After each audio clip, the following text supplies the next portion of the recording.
Ana lelaki baja yang cerdas,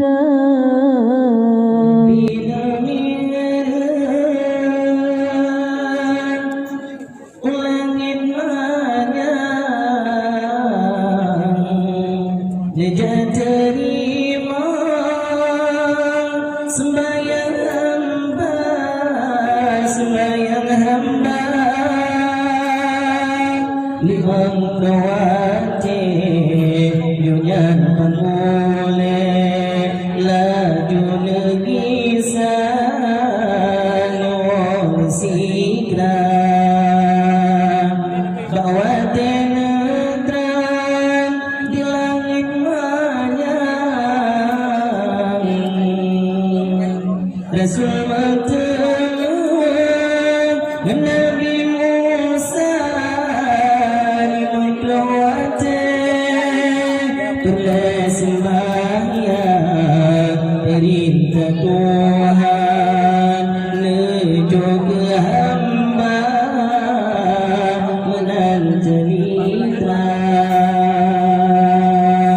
Nabi Musa laju nasron riwang laju jino legata ahai umat gata sanggup dan setuju tapi han mampu. Nabi Musa laju nasron riwang laju jino negata ahai umat gata ahai yang han sanggup dan han setuju tapi han mampu.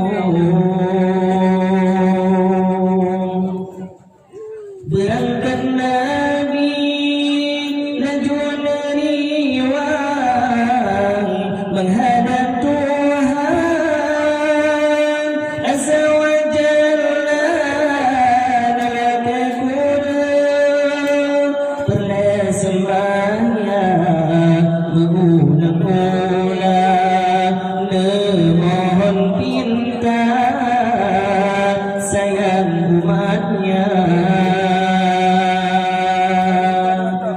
Limang bawate Allah tetapkan hadir riwayat Rasul Mustafa yang keperintah.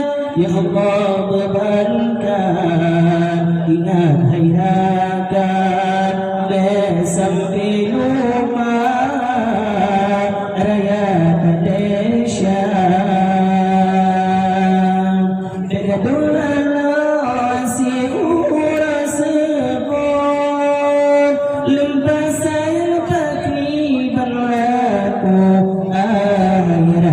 Dosa